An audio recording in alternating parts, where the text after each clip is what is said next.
It's time to go back to Rabbi Einhorn for his next topic, peering at Andromeda. Are there aliens somewhere in the cosmos?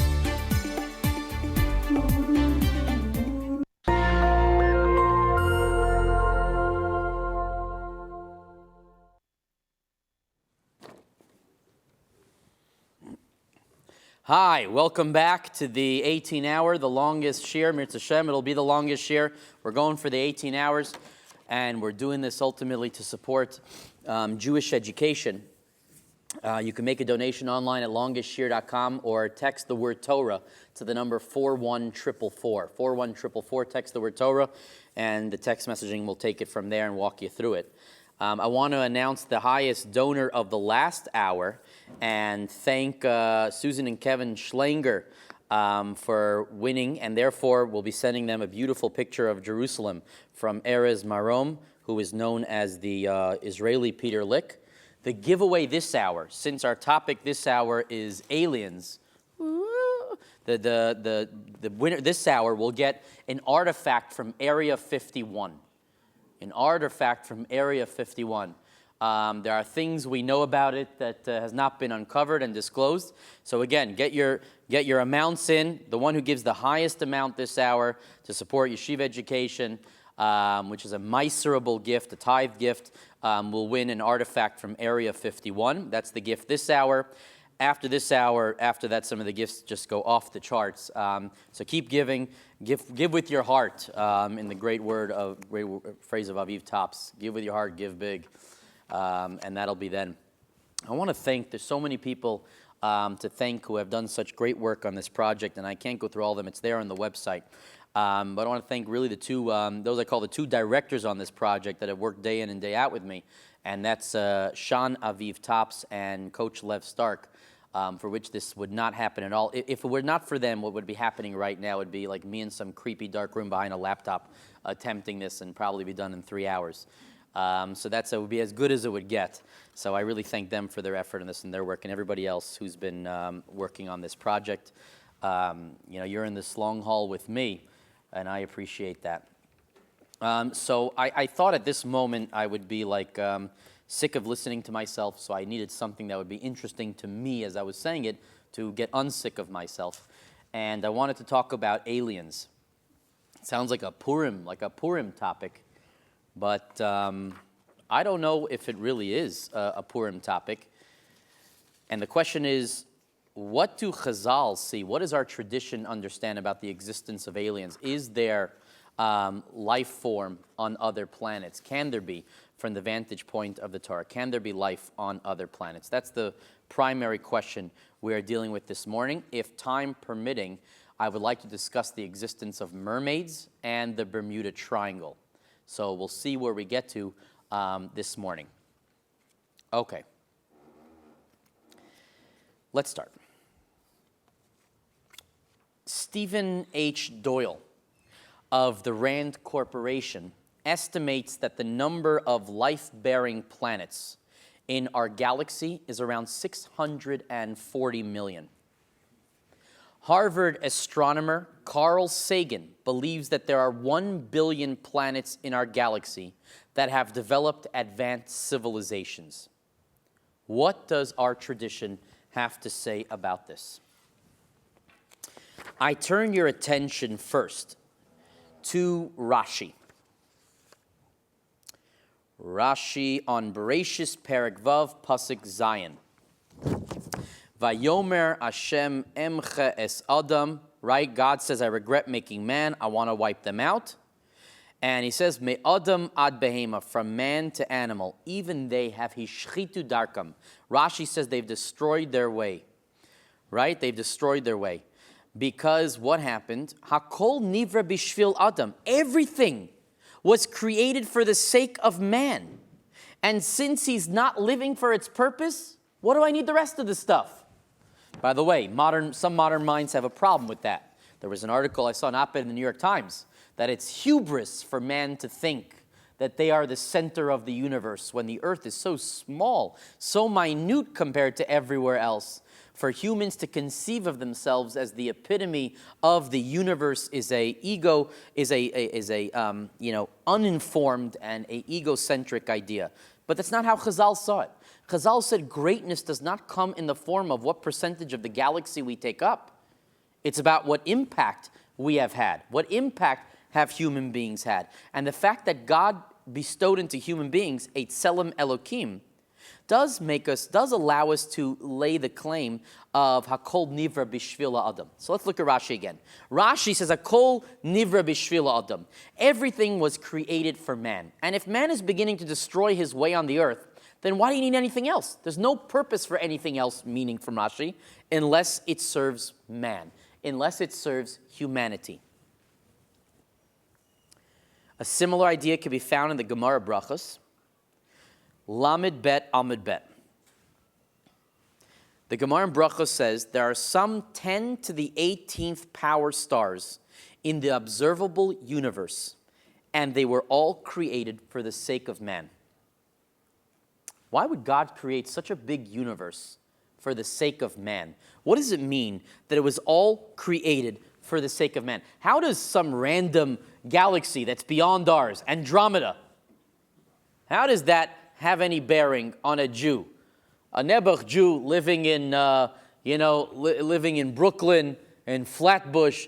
What does he have with what's going on in Andromeda that it says it was created for man? So the Rambam in Hilchas Yesodei HaTorah says, you know what it is? It was created so that man could contemplate how big the universe is and come to fear God. Let's see that inside. Let's see that inside the Rambam. Rambam Hilcha Yesodei HaTorah. How do we come to the level of loving and fearing God? When a person thinks about God's actions, ubruav, and his creations, haniflam agadolim, v'yiramehem chachmoso, and he sees in them God's fingerprint, God's wisdom. You know what? I want to read to you the lyrics of if I can, lahavdil. Let me finish the Ram, then I'll do it. Kamosha Amar David, as David said, Tzama nafshi, my soul thirsts for God. I want to read you the lyrics, lahavdil, of a George Strait song. Here, let's pull it up. It's called I Saw God Today. It's mamish, someone must have showed him this Rambam. So listen what he writes.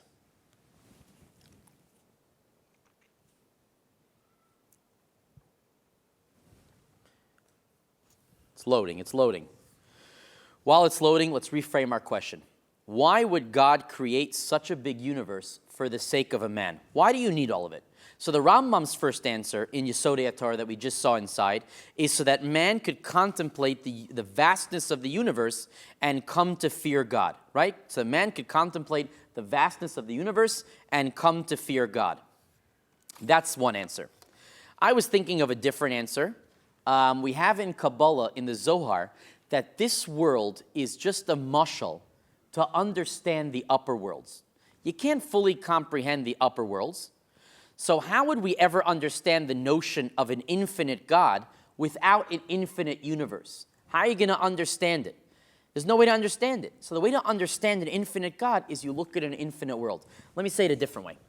We know the Zohar says, HaKadosh Baruch Hu istakol be'araisa u'barei alma, that God looked into the Torah and he created the world. HaKadosh Baruch Hu istakol be'araisa u'barei alma. He looked into the Torah and he created the world. So this world is patterned after some very holy metaphysical upper world. Okay? That means this whole world is there for us to be able to appreciate, the upper world, the upper realm. If that's the case, then how do we grasp certain concepts? For example, the Maral says the concept of marriage is for us to understand what it means to cling to God. What it means to cling to God. We couldn't understand that without the inception of marriage. So a lot of this world is there for us to understand what's going on in the upper worlds, right? What's going on in the upper worlds, the Olamos Halyonim. So too, I want to suggest that the reason why you have all these different galaxies is we would never have a way of referencing what it means to have an infinite Hashem if we didn't have an infinite world to look at. You understand? That I think is a separate answer, what it means to have Why? What are we asking again? It's hard to keep the train of thought when you've been going straight. Why would God create such a big universe for the sake of man? What use and function do we have of it, right? Again, the Rambam's first answer is so you can come to an appreciation of Hashem. I wanted to suggest a little differently that you see the concept of infinity in the world, and it lets you understand what infinity means by God. Here are the lyrics to I Saw God Today by George Strait. I just walked down the street to the coffee shop, had to take a break.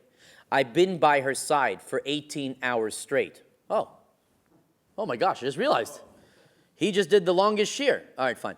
I just walked down the street to the coffee shop, had to take a break. I've been by her side for 18 hours straight. I saw a flower growing in the middle of the sidewalk, pushing up through the concrete, like it was planted there, right there for me to see. The flashing lights, the honking horns, all seemed to fade away. In the shadow of that hospital at 5:08, I saw God today. What a powerful idea. That's Mamish the Rambam. Today in the hospital at 5:08, I saw God today.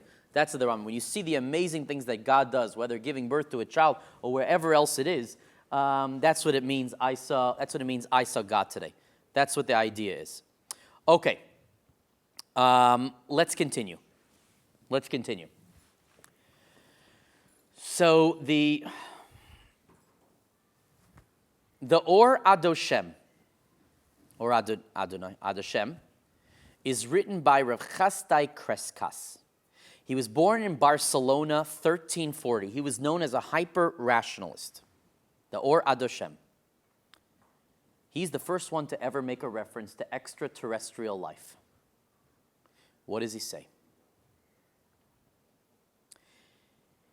He goes on about a lengthy discussion about creation, humanity, creatures, and after a lengthy discussion, he comes to the conclusion that there is nothing in Jewish theology that would preclude the existence of extraterrestrial life on other worlds. Nothing that would preclude it. There is totally a possibility, says the Or Adoshem, Rav Chasdai Kreskas, of extraterrestrial life on other possibilities. What are some of the evidence he marshals that it's actually possible? He quotes the Gemara in Avodah Zarah, Gimel Amid Beis. V'yiboy Yisema, Rochev al Karuv Kal Shelo V'shat B'shmona Eser Olamos. God flies through 18,000 worlds. God flies through 18,000 worlds. Says Rav Chasdai Kreskas, look, that shows you there are other worlds. There are other worlds out there. I noticed Rav Aryeh Kaplan says that that's not a proof because that could be referring to spiritual worlds. Doesn't mean it's actually physical beings that are there. There's actually might be a proof from Tehillim for extraterrestrial life. I was just thinking about this one. Let's go to Tehillim, Kapitel Kuf Mem Hey. Kapitel Kuf Mem Hey, and Pasuk Yud Gimel says that Malchuscha Malchus Kol Olamim Umemshaltecha B'chol Dar Vador. Malchuscha, your reign is a reign over all the worlds. Your reign is a reign over all the worlds. What do you mean your reign is a reign over all the worlds? What worlds? What other worlds are there? So that could be a defense of what Rabbi Chasdai Kreskas is saying, of that there's existence of extraterrestrial life in other worlds, that there's a possibility for life in other worlds. That's one opinion. His main student was one of the famous Jewish theologians of all time. His name was Rav Yosef Albo. Rav Yosef Albo was born in Spain, 1380. He wrote the Sefer HaIkarim. He practiced medicine, and he was a student of this Rav Chasdai Kreskas, who I just quoted. Rav Yosef Albo says the following. He says, Bishvil ha'olam, since the universe was created laman ha'adam, for the sake of man, no other creature can exist beyond that. Meaning, since extraterrestrial life would neither have free will, nor be able to serve a creature having free will, they would have no reason for existing, and therefore they would be entirely superfluous, and therefore, says Rav Yosef Albo, there cannot be extraterrestrial life. You hear it? Rav Yosef Albo denies there cannot be. You understand his argument? It's a very controversial argument. His argument for no extraterrestrial life is because since there's no extraterrestrial life, since we have not seen it yet, and it was not, obviously if it would exist, it would not really be given free will because it doesn't have mitzvahs, commandments, or choices or anything, then what purpose would it exist? It would have no purpose for humans. If it has no purpose for humans, then it could not be living. Right? There cannot be a life form on some distant galaxy that's been there for thousands of years because all those years it would have had no purpose at all, and therefore it wouldn't have had to be. Why would God have created it? It's a very difficult shita to understand. Very difficult shita. I mean, there's the famous, there's a variation of the South American tetrafish that we know exists, but we've never seen it. We know exists because from the shape of algae in certain locations, we know that the tetrafish exists, but nobody has seen it. So why would God make that? What do you mean? What does it serve? So what's the answer by the tetrafish? The answer by the tetrafish is that Elamai, the fact that we're talking about it today, and about God's creation of the world, shows you that already there's a purpose for it. Same thing with aliens. Man's search for extraterrestrial life would in itself have meaning. The fact that it one day pops up and gives us new insight into the past, into some other invention or medicine. I don't know what. There could be 1,000 purposes. The shita of Rav Yosef Albo that precludes the existence of extraterrestrial life is very difficult. Very difficult shita in my opinion. It seems more likely that Judaism would embrace the possibility of there being extraterrestrial life. There may be or there may not be. That position of the Or Ad Hashem by Rav Chazdai Kreskas. There is like a strange in-between opinion by a sefer called the Sefer Habris. I saw in the sefer called Sefer Habris, he says that extraterrestrial life does exist, but it would not possess free will. The only ones that have free will are human beings. That's it. Extraterrestrial life, if they exist, cannot make decisions. And the 18,000 worlds mentioned in Avodah Zarah, which I said to you before, those are inhabited physical worlds. And he quotes a different pasuk for this one. Sefer Abris says this one. Watch this one. You're going to fall off your chairs. It says like this. Sefer Shoftim, Perek Hey, pasuk Chaf Gimel. In Sefer Shoftim, on the song of, I think it's the song of Devorah, yeah. Song of Devorah. It says, Oru Meiroz, Amar Malach Hashem. Cursed is Meiroz. Oru Yoshveha. Cursed are the inhabitants of Meiroz. What does Meiroz sound like? Mars. Mars. The Sefer Habris says there is life on planet Mars. There is life on planet Mars. That's what he says. The Gemara in Moed Katan, by the way, Tes Zayin Amid Aleph, says Meiroz is actually the name of a star. Is actually the name of a star, meaning a planet. So, cursed be Meiroz, Sefer Habris says, is referring to the fact that there is life on the planet Mars. There is life on the planet Mars. He says, he adds one more element to Sefer Habris. He says if there's life on other planets, we would not expect them to look like humans. We would expect them to look like sea creatures of some sort. The Lubavitcher Rebbe talks about extraterrestrial life. The Lubavitcher Rebbe says, if you want some more sources, I can give you some more sources. The Vayikra Rabbah Medrash says, Yesh Sheva Artzios. There are 7 earths. There are 7 earths. The Ibn Ezra on Brachus, the Ibn Ezra Perek Aleph, Pasuk Beis, says, you know what they are? What are these 7 earths? He says, no, that's referring to the 7 continents. Shevan Chatichos Artzos, the 7 continents. The Zohar says, no, it's not. It's talking about places that are inhabited by intelligent creatures. That's what the Zohar says. So Lubavitcher Rebbe says, based on the Zohar, there can be extraterrestrial life. There can be extraterrestrial life. By the way, the Gemara in Sanhedrin, Sadi Beis Amid Beis, right, talks about, you know how we talk about in the times of Mashiach, we're going to be traveling on the wings of eagles, right? So the Zohar says, God will give these other creatures in different planets the ability to fly through the entire universe. That could be talking about the advent of spacecrafts before the coming of the Moshiach. What's his name? The British guy, I forgot his name, is already selling seats and first flights to Mars. Right? You could buy seats to Mars. You can already get a spot if you want to go see these planets. Lubavitcher Rebbe put it so nicely. The Lubavitcher Rebbe says to say that there's absolutely no life on other planets is to put limits on HaKadosh Baruch Hu's ability.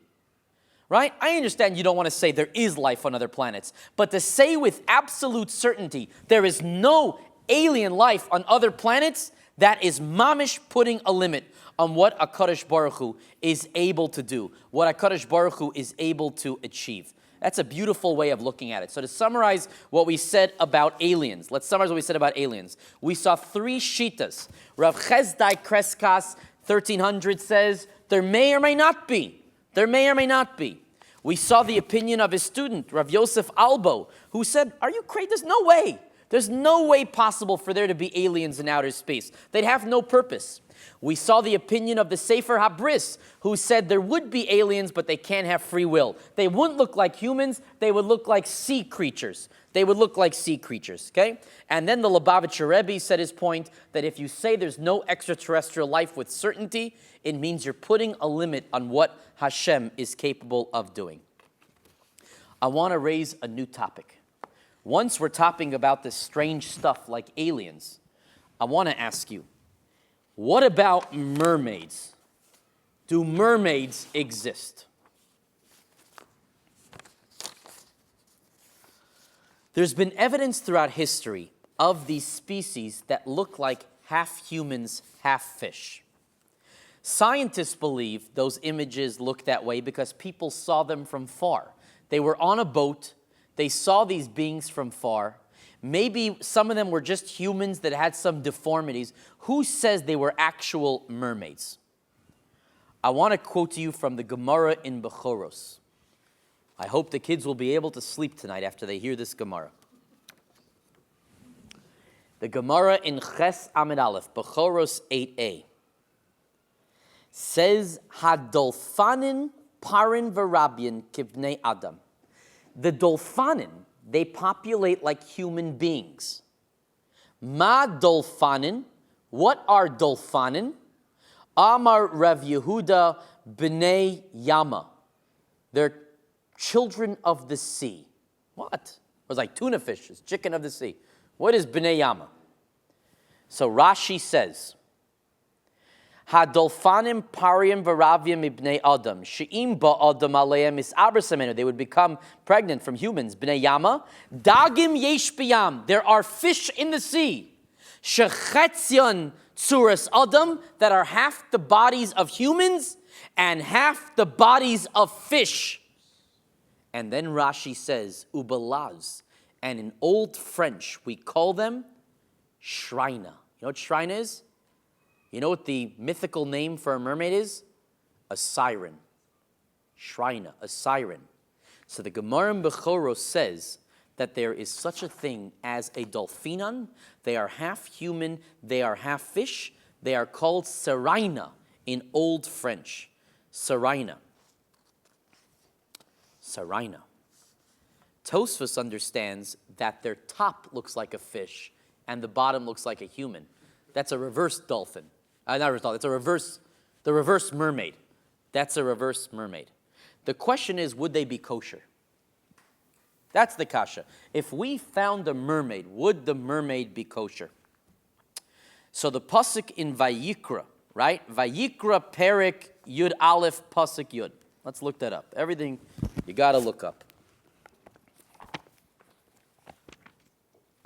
Perik Yud Aleph pasuk Yud. It says, "V'chol asher ein lo, chol asher ein lo sapir v'kaskeset, snapir v'kaskeset." Whatever does not have fins or scales in the water, mikol sheretz hamayim, all the creepy things of the ocean, and mikol nefesh chasher mayim, sheketzem lachem. They are not kosher. Anything that does not have fins and scales in the seas and in the streams, right? They're all not good for you. You can't have them. The Medrash, the Sifra says, Hachaya, that's the animal of the sea. Oh, shkoyach. That's the animal of the sea. Nefesh, what's nefesh? Nefesh is the silonis. What does the Medrash mean? Nefesh is the silonis. What's a silonis? Says the Malbim in his commentary on the Sifra. Ze min b'nei yama. It's a type of sea creature. Shenikre siren b'yavan. A siren in Greek. The upper part of its body is like a ish, is like a man. V'tachtonim, and the bottom part of its body is like a fish. Again, another reference to mermaids in our tradition.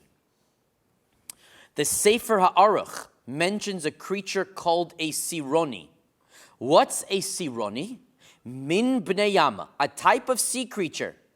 Lamala mechetzio, its upper half is a woman. The bottom half is a fish. And listen what he said.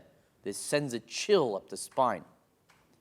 It was told to me that the king of northern Gaul, who ruled in Denmark and Norway, when he was passing in a ship by the kingdom of Norway, saw such a creature sitting in the middle of the day on a sandbank in the sea. When I stood next to him more than 10 years ago, I asked him about it. V'huaya shakut, and he was quiet. I understood from him that he was not sure if the birya, the creature that he saw, was a siren or some other animal, because of how far out of view it was. Also, when the creatures heard the ship's officer calling, Adoni, my master, Hamelech, the king, look at the great wonder. He told that to the king who was sitting on the boat next to him. That thing immediately jumped into the water. But the officers and the sailors all swear that it was a siren and they saw it. The poets say, Hapaitanim Omer, that the siren sings a pleasant voice, and perhaps it's called a siren. You know why in Greek it's called a siren? Because it comes from the word shira, music. That's why it's called a siren. Unbelievable. That is a reference to mermaids. Do Chazal believe in mermaids? We saw the Sifra in Vayikra. We saw the Gemara in Bechoros Chesam and Aleph. We've seen mermaids. We've seen aliens. What you are going to see next, you will not believe. Now you're really not going to sleep tonight.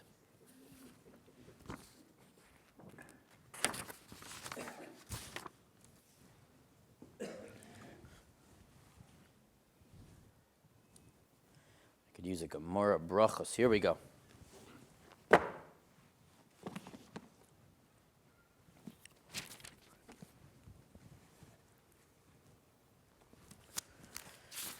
The Gemara in Brachos 8a.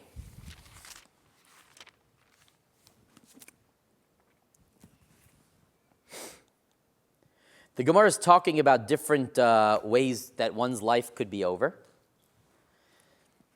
And the Gemara says there is one way that's the worst, and that's kipitori b'fi veshet. I wish that on nobody. It's like some chains of metal. It's some very difficult thing. And Rashi says, Yam Okinos, in the Atlantic Ocean, Yesh bo makomos, there are places, she'eno mekabel barzel, that don't receive metal. And the bottom of the boats get stuck there through there. That's kiftori b'fi veshet. There are places in the Atlantic Oceans where it doesn't accept metal well and things get stuck there. That's what he says. That's neither here nor there. That's nothing to write home about. This is where it gets a little hot. Here we go. This doesn't have the Rashash. Hold on, follow me here. Okay, we're going to the Gemara Brachos.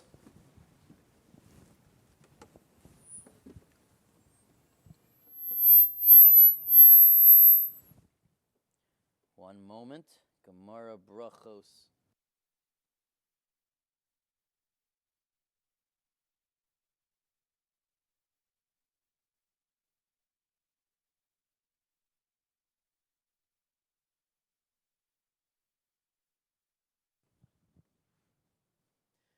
I wish I had it for you inside. Okay, I'll quote it outside. Says the Rashash in Maseches Brachos. You could check me out on it. It's Daf Ches Amid Aleph. Right after the Gemara, the first commentary you hit in a full-fledged Gemara Brachos is the Rashash. The Rashash says, Yesh Shama, commenting on that Rashi, Yesh Shama, there is over there magneti. There is magnet there. The kol masha over land, whatever passes over it gets sucked in. Understand? B'yam okinos, yesh, there is a place that has magnet, and whatever crosses over it gets sucked in. That's mamish the Bermuda Triangle. Mamish the Bermuda Triangle is referenced to in the Rashash. Let's see what year the Rashash lived. Tell you right now how far back he was. Rashash was Rav Shlomo Sharabi. The Rashash, 1720. Oh, beautiful. Let's see it inside. It's worth it. The Rashash, thank you. The Rashash lived 1720, and that's way before any reports that we have documented about the Bermuda Triangle. Here it is, the commentary of the Rashash in the back. After the Rosh, before the Marsha.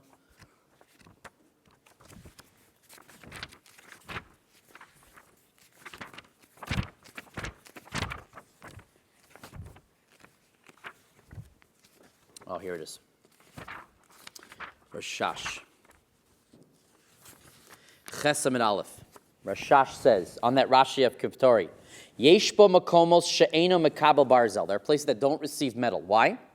Hu mipnei shenimtzayim shama, because there are places there, but karke yisayam, in the bottom of the ocean, yesh avnei magnet. Avnei magnet. Ashir tivam, their whole nature is limshoch habarzel eleihem. They draw metal down to it. One of the main theories about the Bermuda Triangle, there's two main theories about them, three theories. One is that it doesn't exist. But the two of the theories that say it exists, one of them is the magnet theory of the Bermuda Triangle. There's some magnetic force at the bottom that's pulling things down into the water. That seems to be the approach of the Rashash here in Maseches Brachos. So we've had a wild hour so far. One is about the Bermuda Triangle. One we talked about aliens, and one we talked about mermaids at the same time. Some of this stranger than fiction stuff. There are other areas of the occult, so to speak, that the Chazal have entertained, and I wanted to share some with you. What about the existence of vampires? What about the existence of vampires? Do Jews have that? Do we have that in our Mesorah at all? So,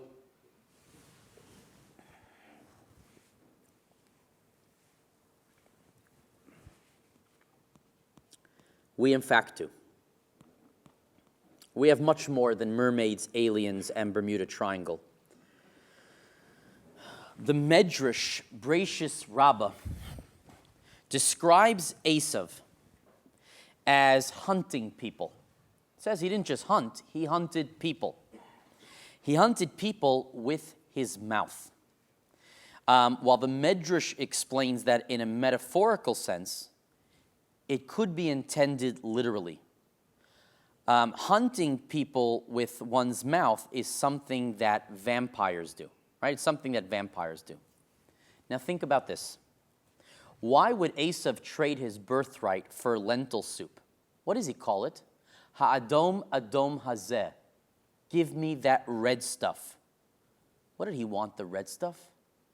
Red stuff could have been blood. That's what he wanted. Ha'adom adom, he calls it. Give me the very red stuff. That's what he wants. Because the Medrash says that Yaakov essentially gave his life for the birthright. What does it mean that he gave his life for the birthright? It means that rather he probably gave Esav some of his blood. He gave Esav some of his blood. Now when Esav was reunited with Yaakov, right, and it says that he fell on his neck, the word neck has dots on it.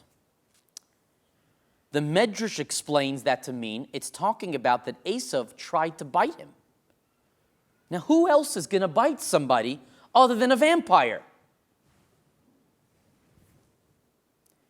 Yaakov is struggling with the sorrow shel Esav, Esav's angel, right? The angel has to leave by daybreak because the sun shines and he's gone. Why does he leave by daybreak? You ever asked yourself that? Why does he leave by daybreak? We gave a nice pshat, a normal pshat at 3 in the morning. Why does he have to leave by daybreak? You know, he has to leave by daybreak. Who leaves at daybreak? Who's never around by daybreak? Vampires are not around by daybreak. What did the angel mean when he says that Yaakov struggled, kisarisa im Elokim va'adam? He struggled with God and man. What do you mean he struggled with God and man? He struggled with only one being. What do you mean with God and man? It's a vampire, which had elements of immortality and man, Elokus and Admus. It had aspects of infinity and finiteness, which is the vampire. Could be the pshat. The Gemara in Sota, Yud Gimel Amid Aleph, says that when Esav tried to prevent Yaakov from being buried in Machpelah, Chushin ben Dam killed him with a wooden stick and beheaded him. Who do you kill with a wooden stick and beheading? A vampire. We know that Jews are very sensitive about matters involving blood due to blood libel. We stay away from that whole subject. I'll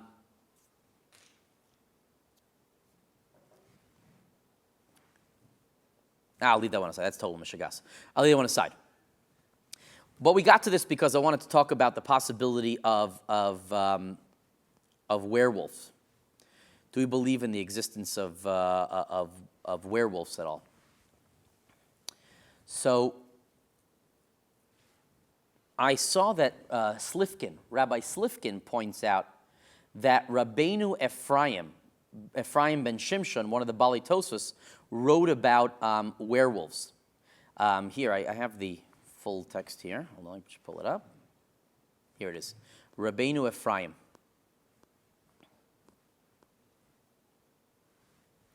Okay. It's his commentary on Breshit, Ve'amar Tzelem Ba'album. Okay. Lekach otam b'nei Adam shemishtanim leze'ev. Those people that turn into a wolf. What? Nivru mesheshit temei Breshit. They were already around from the beginning of creation. Ve'ein chozrim likad musan. They don't go back to what they were before. Ad she'ochlim dam adam o isha. Until they eat the blood of a human or a woman. It says it right there.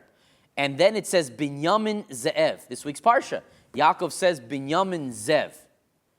Right? What does it mean, Binyamin Zev? Right? The Zev Yitarif. So he says, Zev Echad Yesh Shekorin Luf Ga'aro. There's a Zev that's called Luf Garo. What? What is that? Vahu bein Adam. It's a human being. Umishtana leze'ev. That turns into a wolf. Ubishashe mishtana lezev. And the moment that it turns into a wolf, raglav yotzin mebein ktefav. Its legs come out from between its shoulders. That's what it means. Kach binyamin. Bein ktefav shochein, the pasuk says. He exists between his shoulders. Zerufu asosho el sozav. That's the healing for that wolf. Bishat shenichnas labayis. When he goes into a house and a person is afraid of him, yikach deshen at sibor be'esh. Take ashes and throw it upon him. That's what they would do in the mikdash. B'chol yom hayu mashlichen deshen. They would throw the deshen by the mizbeach. Davracher, another pshat, is lekach nolad b'shinayim, with teeth. Lomar kamo shezem meshuna. So too he is different than other human beings. V'chein binyamin ochel asimo. So too Binyamin ate his mother, shemesa mimenu, because she died through him. What does that mean? This whole is Rabbeinu Ephraim. This is not some wacky source. Very difficult to understand what this means. Very difficult to understand what it means. Rabbeinu Ephraim refers to werewolves in a very curious discussion about Yaakov's son Binyamin. The Torah tells us how Yaakov repeatedly had concerns about Binyamin's brothers taking him to Egypt. Why? Because something may happen to him. And what was he referring to? What was he worried about happening to Binyamin? So Pashup Shadi was worried that just like Yosef got it, I'm afraid Binyamin's going to get it too. Rabbeinu Ephraim says, no, there's something very unique about Binyamin that we need to be careful with him. That Binyamin was a predatory wolf. That's what Rabbeinu, I didn't make it up. Rabbeinu Ephraim says it. He was a predatory wolf. And when it was time for him to change into a wolf, it says, right, Binyamin zev yitareitfu. And as long as he was with his father, Rabbeinu Ephraim says, he could rely upon a doctor. And in that merit, he didn't change into a wolf, right? But the moment he leaves his father, says Yaakov, I don't know what's going to happen. I don't know what's going to happen with him. Very strange. Very strange. Can't deny that it exists in our tradition. It's there. The concept exists. What you do with it is up to you. What about other types of freakish things? Since this is like freakish hour, let's continue the theme while we're at it. The Gemara in Menachos, Lamed Zayin Amid Aleph, we read that Plemo asked Rabbi Yehuda Hanassi, what is the psak in a man who has two heads? What do we care? What's the nafkamina? What's the psak? Why do you need a psak on a man with two heads? Which one gets tefillin? Which one of the two heads do you put tefillin on? That's the kasha. So Rabbi Yehuda Hanassi was very angry by this, what seemed like a ridiculous question. I mean, sometimes you could ask a klutz kasha to have a good analysis, and that's the question. So at that moment, right when Rabbi Yehuda Hanassi was going to smack Plemo across the face, a woman entered there who had just given birth to a firstborn child with two heads. She had to know how much to pay the Kohen, the pidyon haben. Was a pidyon haben shaila. Do you give the Kohen 5 or 10 sloim? What do you give?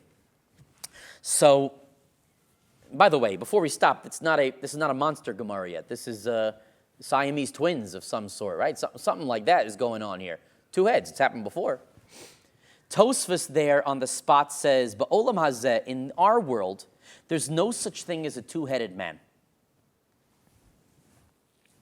The Medrash says that Asmodai brought from the Tachas HaGehenim, from the bowels of the earth, a man with two heads and brought him before Shlomo. The man married, had children, one like himself with two heads, the other like his wife with one head. It came time to dividing up the Yerusha, was a big shaila. The two-headed one claimed a double portion, and it was brought before King Shlomo. Okay, so it's whether or not there was the existence of Siamese twins is the way to understand it partially, or some allegory. They're very rare, these cases of coming up of types of Siamese twins that were able to live in some way, that were able to live. So you have that idea of these two-headed animals. The Otzer of Midrashim, I have a quote from the Otzer Midrashim, right? He says there are 365 mine brios, types of creatures in the netherworlds. There are humans, yesh adam, right? Sheroshim, whose head nidme kashor, looks like an ox, and their body is similar to that of an ox, but they speak like people. There are those who have two heads, 4 ears, 4 eyes, 2 noses, 2 mouths, 4 arms, daled raglaim, 4 legs, 1 body. When they sit, they look like 2 people. When they walk, they look like 1 person. When they eat and drink, they fight with each other. This one says, Ata ochel yoser mimeni, you ate more than me, and you drank more than me. But should you say that they are roim, that they're evil, chas v'sholem tzaddikim, they're righteous people. What do you mean they're righteous? They're tzaddikim. What do you mean they're righteous people? Could mean that these are people with some types of deformities, which we didn't know how to identify at the time, some type of illness that made them appear in certain ways, and therefore we say, Nebuch, that already is their schar. What they have to be sovel, what they have to go through, looking like that, that could be what's happening there.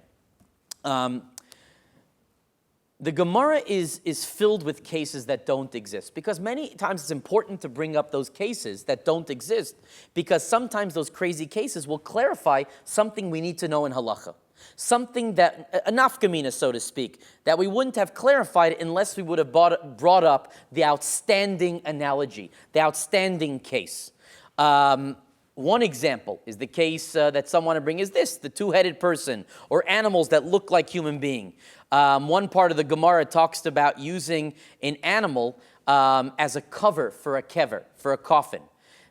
Rabbi Yitzchak said the reason why it discussed it, he goes like this, Tosfos, Ksuvas, Dalet Beis, right? Ad Shisiyasam, until they closed the coffin. Right? Is that normal, says the Tosfos and Ksuva, to make a cover for a coffin out of an animal? No, even though it's not normal to do so, we find many cases in the Gemara that are not normal in order to drosh v'kabel schar, to analyze them and get reward. You need these extreme cases. Good law can be learned from extreme cases, the extreme cases. I mean, the kids all the time when they learn Gemara, they will have to learn about cows falling into rose patches. Those specific circumstances may not apply nowadays, but their application, the applications all apply nowadays. Car insurance liability, all of that is a shore going into a chamor, into a boar, all that stuff. All those extreme cases are all applicable in some way nowadays. There are tshuvas, there are wild tshuvas from the Chacham Tzvi about whatchamacallit, about a golem, right? A golem is some type of Kabbalistic creature created by the Sefer Yetzirah. So we have tshuvas by the Chacham Tzvi and several other great poskim who talk about a golem, whether you can count this mythical creature, whether you can count a golem for a minion, or is it shvichas damim if you kill a golem? All these wild cases. What do we need to read about a golem? What a wild thing. We've never seen a golem in our time. Why do we have tshuvas about a golem for? So the answer is, it's all very important. You know why it's very important? We're getting closer and closer in the world of cloning.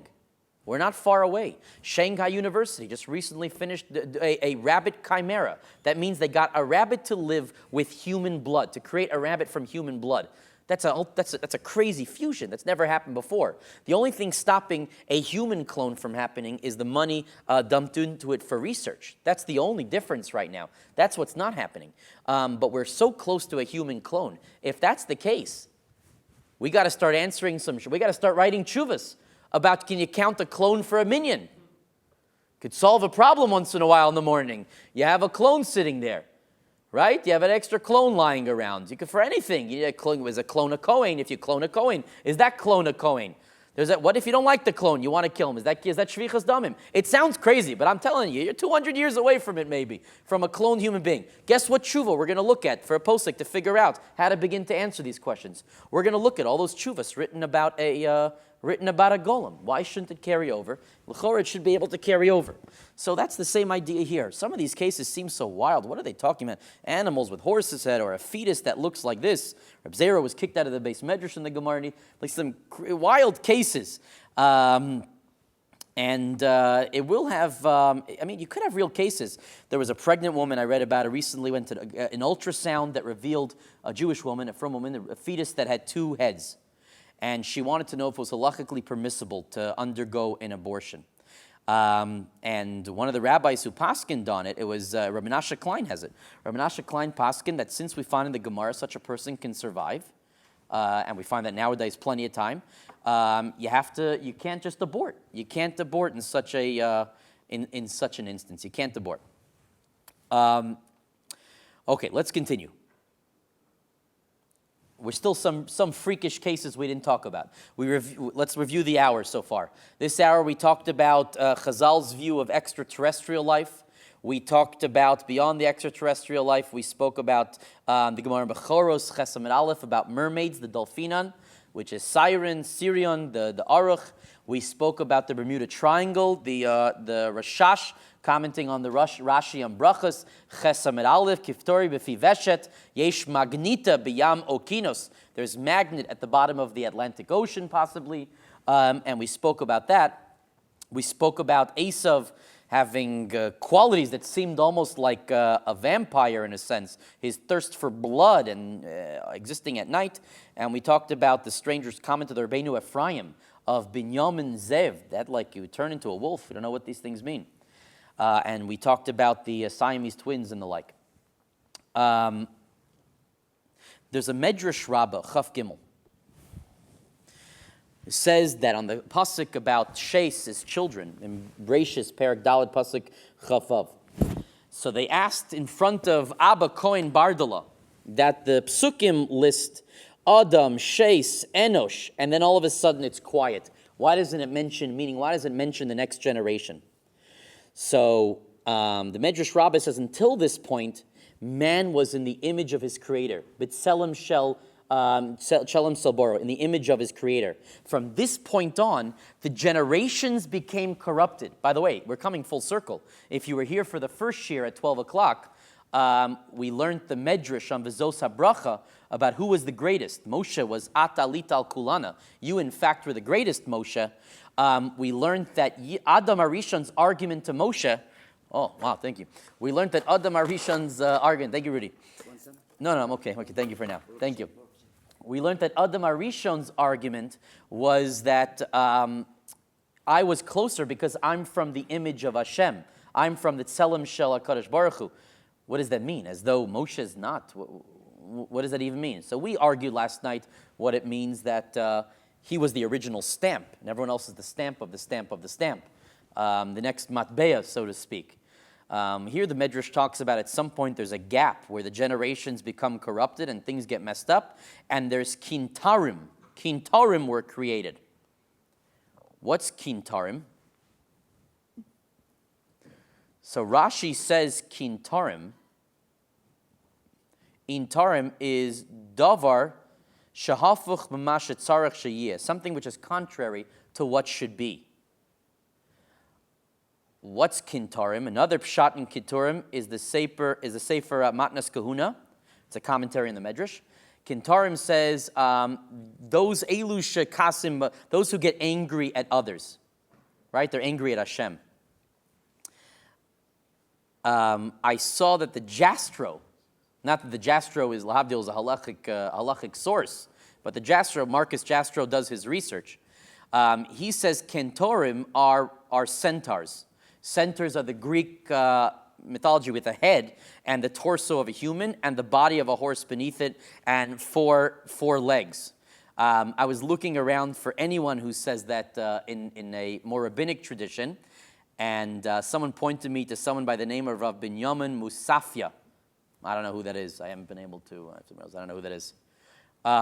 Which is in a sefer called Musa Fa'arach, I guess additions onto the Arach, I don't know. Kentorim is referring to Greek and Roman word referring to uncivilized people, top half like that of a man, bottom half of a horse. Okay, one more. We're down to a couple minutes left. Just a few more freaks mentioned before we're done. Is in a sefer called Seder Hadoros by Rabbi Yechiel Halpern, written in the 17th century. He talks about all the rest of the chevra that we haven't, the rest of the X-Men that we haven't mentioned yet, the rest of the mutant. He mentions Cyclops, unicorns. Me, I'm the unicorn. I'm a pony. I'm Einhorn. Einhorn is Einhorn, one horn. Where'd my name come from? Hundreds of years ago, there was a group of people who lived in a certain area in Eastern Europe, and they had a symbol of a unicorn at the front of their area of town. Those were all Einhorns in there. That's where it comes from. So he talks about unicorns, cyclops in this Seder Hadoros. So again, this could be just deformations, abnormalities, which are always possible. I saw in one historical book, they argued that the narwhal whale often looks like a unicorn. If you see it come up over the sea, narwhal whale has one horn coming out. So that's easily confused. The Sefer Chasidim by Rav Yehuda HaChassid talks about people who can transform themselves, mutants, into different animals. That's already 12th century, where he talks about that the original Nachash used to walk on two legs. That was similar to a human before the Klola came that turned it into a snake on the ground. And he says that kind of change from a snake that was like a human to a flat is we find that by those who know how to turn themselves into a zev, into a wolf, a kelev, or chamor, but keep the same eyes. I don't know what the Sefer Chasidim means by this over here, but I'm just letting you know that these ideas are out there. The most extreme, I think, in this whole thing we quoted was the Rabbeinu Ephraim ben Shimshon, who's reference to Binyamin in his commentary on Sefer Bereshis. So I find it interesting that Chazal were trying to organize what they saw in these ideas. We're at the end of the strange alien shiur. Again, you're watching here live, longestshir.com. If you're in town, you could stop by. If not, you can keep watching online. You can make your donations. We're doing this to support Jewish education. Or you could even text us at 41444, 41444. Text the word Torah, and we'll take it from there. We thank you for sponsoring and helping us out and getting us closer to our goal as the day moves forward.